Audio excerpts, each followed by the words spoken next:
दोस्तों, कई बार variegated plants की जो पत्तियां होती हैं वो धीरे धीरे अपनी वेरिगेशन को कम करती चली जाती हैं या फिर ख़त्म कर देती हैं। क्या आपने कभी सोचा है कि इन पत्तियों का वेरिगेशन जो कभी इतना खूबसूरत था वो धीरे धीरे ख़त्म क्यों हो गया? आज का हमारा ये वीडियो इसी बातों पर है। मैं इन्हीं सभी बातों पर चर्चा करूंगी। तो इससे पहले, अगर आप लोग हमारे चैनल से पहली बार जुड़े हैं तो चैनल को सब्सक्राइब कर लीजिए और आपको हमारी वीडियो अच्छी लगे तो इसे लाइक, शेयर एंड हाइप कीजिएगा और एक प्यारा सा कमेंट भी दे दीजिएगा जो कि बिल्कुल फ्री है।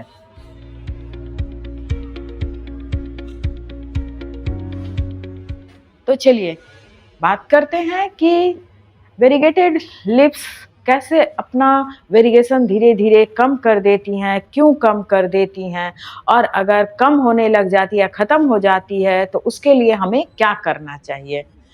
सबसे पहले तो बात करते हैं कि वेरीगेटेड पत्तियां होती क्या हैं। बहुत सारे ऐसे प्लांट्स होते हैं जिनके फॉलिएज जो है वो ग्रीन के साथ येलो होते हैं, ऑफ वाइट होते हैं या वाइट कलर के होते हैं, पिंक कलर के भी होते हैं, रेड कलर होता है और भी बहुत सारे कलर होते हैं, पर्पल कलर भी होता है। ये इन पत्तियों के प्लांट्स जो होते हैं ना वो बहुत ही अलग सा दिखते हैं और ये गार्डन में बिल्कुल अपनी छटा बिखेरते रहते हैं। ये देखने में बहुत अच्छी लगते हैं और ये प्लांट्स जो होते हैं आमतौर पे पेरेनियल प्लांट्स होते हैं। और अगर मैं सच कहूँ तो ये प्लांट्स नर्सरी में थोड़े महंगे भी मिलते हैं, लेकिन फिर भी हम लेकर आ जाते हैं। और जब ये प्लांट्स धीरे धीरे अपना वेरिगेशन खो जाते हैं तो हमें बड़ा दुख होता है। ठीक ऐसे ही हमारे एक प्लांट्स के साथ हुआ। ये सिंगोनियम पिंक का प्लांट था जो कि मुझे एक वाईटी फ्रेंड मानसी की हॉबी से मानसी जी ने गिफ्ट किया था। तो गिफ्टेड प्लांट की अहमियत हमारे गार्डन में और भी अलग होती है। बिल्कुल हमारा उससे एक अलग सा इमोशंस होता है। और इस प्लांट के जब वेरिगेशन धीरे धीरे कम होता चला गया है और अब तो ये बिल्कुल ही ख़त्म हो गया, तो मुझे काफ़ी रिसर्च करना पड़ा कि आखिर ये ऐसा हुआ क्यों। तो मैं अपनी रिसर्च के थ्रू जितनी जानकारी मुझे मिली वही मैं आज आपके साथ शेयर करूंगी। आजकल तो बहुत सारे वेरिगेटेड प्लांट्स मिलने लगे हैं, जैसे रबर प्लांट हुआ, मनी प्लांट, सिंगोनियम प्लांट या फिर एग्लोनिमा। वेरिगेटेड लीव्स वाले प्लांट की पत्तियां जो होती हैं वो कई तरह से डिजाइन में बनी होती हैं। ऐसा लगता है जैसे किसी आर्टिस्ट ने अपनी आर्ट उस पर सजा दी हो। ये दूर से देखने पर बिल्कुल लगता है जैसे कि किसी आर्टिस्ट की या फिर पेंटर की पेंटिंग की हुई हो। इसलिए ये हमारे गार्डन में बिल्कुल अलग थलग दिखते हैं। आजकल तो बहुत सारे वेरीगेटेड लिव्स वाले प्लांट मिलने लगे हैं, जैसे रबर प्लांट हो गया, सिंगोनियम हो गया, फाइगस फाइकस है, मनी प्लांट की बहुत सारे कलरफुल पत्तियों वाले प्लांट्स मिलते हैं। एग्लोनिमा के तो वैरायटीज की क्या कहने, उसके भी बहुत सारे वैरायटीज होते हैं जिसमें तरह तरह के वेरिगेशन होता है। उसके अलावा फिर आप कह लें तो फिलोडाइंड्रन भी बहुत तरह के होते हैं जिनकी पत्तियां बेहद खूबसूरत लगती हैं। इन सब प्लांट्स में फ्लावरिंग तो होती नहीं है, लेकिन इनकी पत्तियां ही इतनी अच्छी लगती हैं कि इसके क्या कहने। आखिर प्लांट्स की पत्तियों में वेरिएशन कैसे होता है, तो मैं सिंपल टर्म में आपको बताती हूँ कि कुछ तो नेचुरल ही वेरिगेटेड होते हैं और कुछ तो हमारे लैब में टिश्यूज के थ्रू भी वेरिगेटेड किए जाते हैं। बहुत सारे प्लांट्स जो हैं वो जेनेटिक भी वेरिगेटेड होते हैं। तो लिव्स का वेरिगेशन होना एक सिंपल प्रोसेस है या फिर नेचुरल प्रोसेस भी है। ये जेनेटिक भी होता है। बहुत सारे ऐसे मेथड होते हैं जिनके कारण वेरिगेशन होता है और वेरिगेटेड लीव्स को हमें बहुत ही वीआईपी की तरह ट्रीट करना होता है।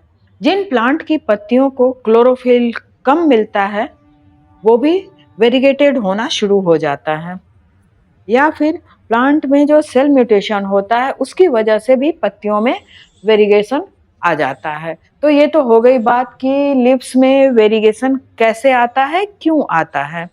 अब मैं बात करूंगी कि आखिर इन वेरिगेटेड लिप्स में जो वेरिएशन आता है वो कम क्यों होने लग जाते हैं?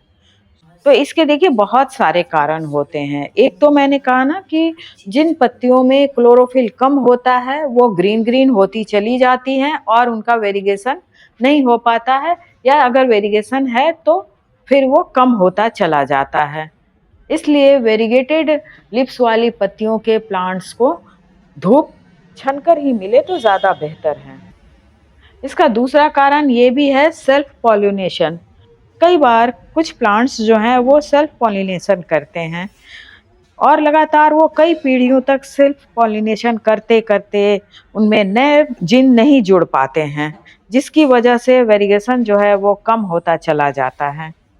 इससे क्या होता है कि जो नेचुरल उनके वेरिएशन होता है वो धीरे-धीरे कम होता चला जाता है और जेनेटिकली ये यूनिफ़ॉर्म बन जाते हैं और इनका फिर वेरिएशन ख़त्म होता चला जाता है। कई बार पौधे ना ठंड में बहुत ज़्यादा शॉक में भी चले जाते हैं और धीरे-धीरे उनका वेरिएशन जो है वो डिसअपीयर होता चला जाता है, जिससे वो अपने वेरिएशन को कंटिन्यू नहीं कर पाते हैं और लीव्स जो हैं वो अपना वेरिएशन खोकर बिल्कुल ग्रीन होती चली जाती है। तो ये कई कारण हैं जिसकी वजह से वेरिएशन जो है वो धीरे-धीरे ख़त्म हो जाता है। तो आखिर हम ऐसा क्या करें कि इन प्लांट्स का वेरिएशन जो है वो बना रहे? तो सबसे पहले बात आती है कि क्लोरोफिल इनमें प्रॉपर बननी चाहिए। क्लोरोफिल की मात्रा ज़्यादा नहीं होनी चाहिए, ना कम होनी चाहिए।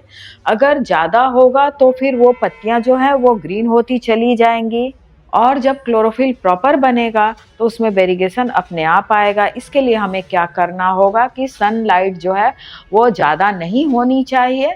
इनमें प्रॉपर सनलाइट अगर पड़ेगी तो वेरिएशन लगातार बना रहेगा। 4-5 घंटे की धूप जो है वो मिलनी तो चाहिए, लेकिन छन कर मिलनी चाहिए। डायरेक्ट धूप आएगी तो फिर क्लोरोफिल ज़्यादा बनेगा। इसलिए क्लोरोफिल कम बने या प्रॉपर क्लोरोफिल बने, इसके लिए हमें इन्हें शेड में रखें या छनती हुई धूप में रखें।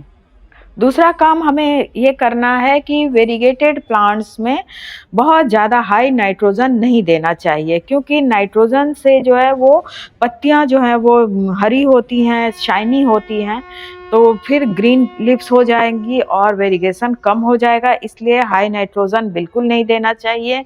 हमें वर्मी कंपोस्ट दे सकते हैं, गोबर की खाद भी नहीं देनी चाहिए। वर्मी कंपोस्ट बेस्ट है ऐसे प्लांट के लिए।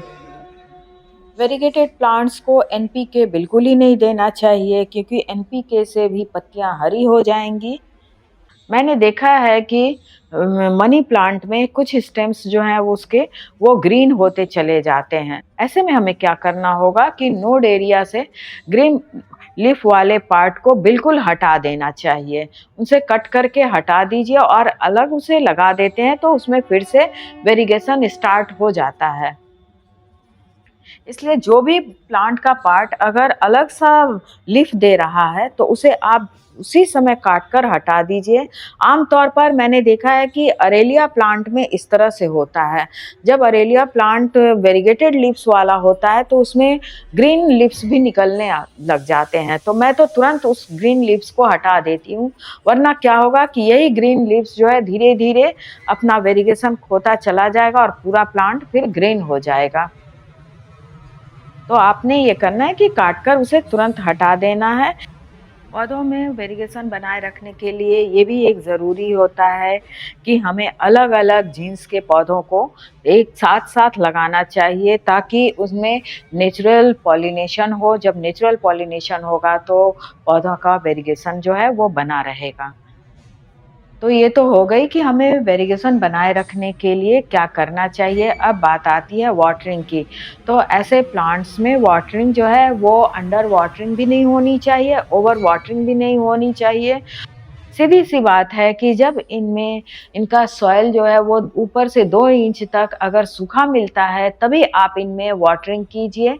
तो दोस्तों, उम्मीद करती हूँ कि वेरिगेशन लूज़ करने का जो मेन कारण होता है वो आपको पता चल गया होगा। तो चलिए, वीडियो यहीं पर पूरा होता है। अगली बार फिर मिलती हूँ कुछ इसी तरह की इंफॉर्मेटिव वीडियो के साथ। तब तक के लिए बाय बाय दोस्तों एंड थैंक यू आपने आखिर तक देखा है उसके लिए।